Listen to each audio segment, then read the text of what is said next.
Donc moi je suis le président d'Alerte des médecins sur les pesticides. Donc notre association, son but principal c'était son constat c'était plutôt de considérer qu'un certain nombre de données scientifiques restaient dans l'ombre, n'étaient pas traduites en décisions politiques et alimentaient un certain discours. Donc je vous le fais court, à partir d'une histoire locale.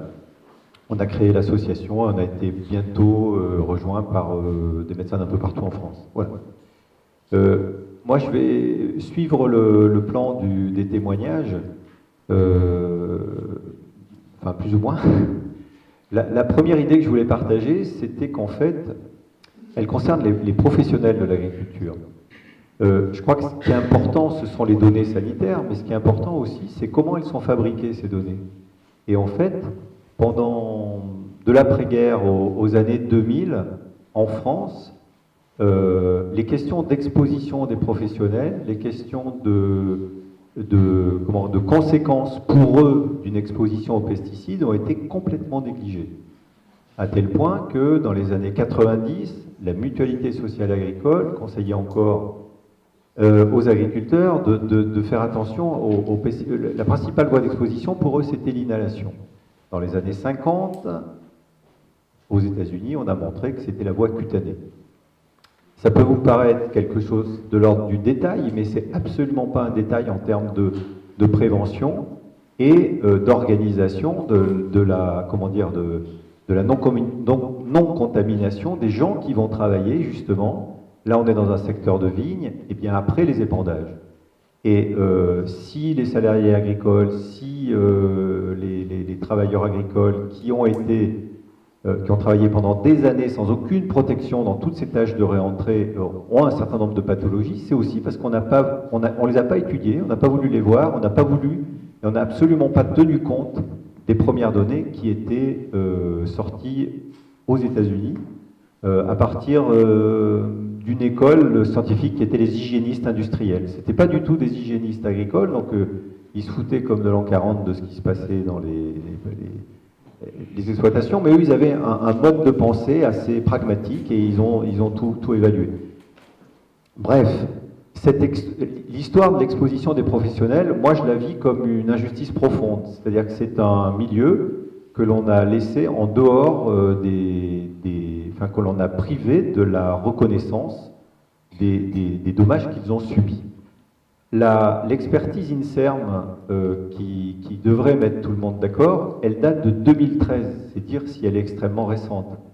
Dans cette expertise, l'INSERM a passé en revue 30 ans de la littérature internationale, que ce soit ce qu'on appelle les études épidémiologiques, ce sont les études qui sont faites sur les populations, que ce soit les études toxicologiques, ce sont les études qu'on fait sur les animaux, pour vérifier la toxicité des produits, et que ce soit d'autres études qui renseignent sur les mécanismes d'action. Bref, à partir de ce panel extrêmement large, l'INSERM a fait un travail remarquable et elle a gradué c'est ce que savent faire les scientifiques, un niveau de preuve. C'est-à-dire qu'ils ont dit, eh bien voilà, pour un certain nombre de pathologies, je vais vous les citer, pour les professionnels, il n'y a pas de doute scientifique. C'est la maladie de Parkinson. Dans le reportage, quelqu'un parlait d'une maladie neurodégénérative. Malheureusement, pour l'instant, on n'a pas ce degré on n'a pas de données aussi fines que ça, mais j'y reviendrai peut-être plus tard. Donc, qu'a dit l'INSERM pour les professionnels? Elle a dit le Parkinson, le lymphome non-hodgkinien, le myélome et la prostate. Là-dessus, on a un niveau de preuve extrêmement fort. Et puis, pour d'autres pathologies, comme les leucémies, les troubles cognitifs, les troubles de la fertilité, on a également un niveau de preuve qu'on peut considérer comme moyen. Attention, ça ne veut pas dire qu'il n'y a pas d'autres pathologies liées aux pesticides. Ça veut dire que parmi les 14 pathologies qu'ils ont examinées, en gros, il y en avait 8 pour lesquelles il y avait ce type de niveau de preuve et les autres pour lesquels il y avait un niveau de preuve plus faible. Mais il y a tout un champ qui reste à défricher, notamment les maladies neurodégénératives. Pourquoi ?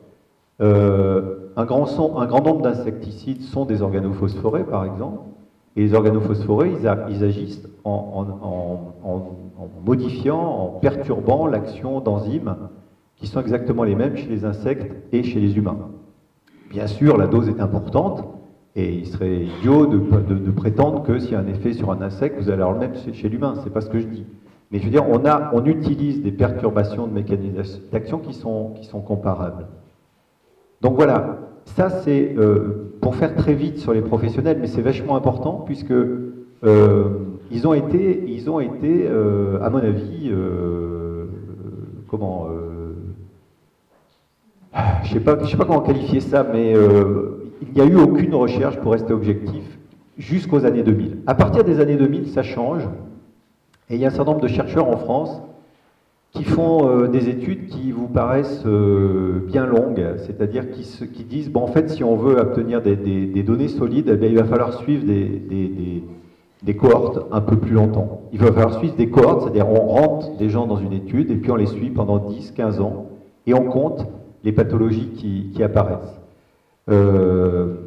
On y reviendra plus tard dans le débat si vous voulez. Ce sont les cohortes, notamment en France, la cohorte Agrican, qui avait peut-être un peu mal démarré par ses sources de financement, mais qui maintenant apporte des données qui sont extrêmement importantes, et je voudrais bien y revenir après. Dans les témoignages, on a parlé aussi de Prégnac. Prégnac, c'était une autre problématique, c'était la problématique des cancers de l'enfant. Dans l'expertise INSERM, ils ne se sont pas simplement axés sur les cancers des professionnels, mais ils ont aussi considéré les cancers chez l'enfant dus à une exposition de la maman pendant sa grossesse, donc d'abord chez les professionnels, et puis également dû à des expositions par voie environnementale, c'est-à-dire par exemple pour les habitants de cette région qui ne sont pas des travailleurs agricoles.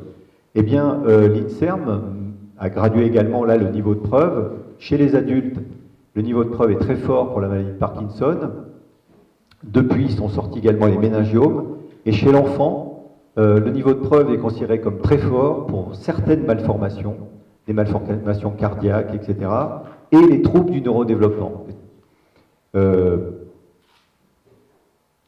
Deux pathologies sont plus incertaines, mais leur degré de preuve a été établi comme très fort pour les professionnels de LES exposés pendant leur grossesse. Ce sont les leucémies et les tumeurs cérébrales. Qu'est-ce qui s'est passé à Prégnac? À Prégnac, on a mis en évidence sur une dizaine d'années, quand je dis on, en fait c'est l'institutrice d'un village qui a fait remonter, donc du village de Prégnac qui a fait remonter ça au maire, etc. Une dizaine de cas d'enfants, là où étaient attendus simplement 2 ou 3 cas sur une dizaine d'années. Une dizaine de cas d'enfants atteints de leucémie ou de tumeur cérébrale. L'ARS a diligenté une étude, enfin a demandé à l'Institut de veille sanitaire, qui s'appelle maintenant Santé publique France, de faire une étude de débrouillage pour voir s'il y avait lieu de pousser la chose. Les conclusions ont été rappelées, c'est-à-dire que l'INVS avait dit oui, il y a bien un excès de cas, mais on ne peut pas conclure. On manque de données. Alors, on ne peut pas conclure sur Prégnac, c'est vrai, on manque de données, c'est faux. En gros, c'est l'argument que notre association a défendu en contestant vigoureusement les conclusions de l'ARS et de l'Institut de veille sanitaire. On a défendu ça auprès du ministère de la Santé, parce qu'en fait, vous le savez peut-être pas, mais il existe au niveau national un registre des cancers de l'enfant. C'est le seul registre national qui existe, et qui nous permet donc de localiser tous les cas de cancer de l'enfant. Donc à partir des données de ce registre national, on a dit, mais on peut faire une estimation, on peut tout à fait répondre à l'inquiétude des populations viticoles en croisant les données de ce registre des cancers avec, comme indicateur d'exposition aux pesticides, par exemple, la surface agricole utile en vigne. Et donc on a obtenu une étude nationale, une étude cas témoins, qui devrait donner ses premiers résultats l'année prochaine. Mais il ne sert à rien de produire des données scientifiques, on s'assoit dessus depuis tellement longtemps que c'est pas en soi ces données-là, fut-elles désagréables à entendre, qui orienteront pour autant les pouvoirs publics. Mais je ne veux pas m'avancer sur l'autre débat.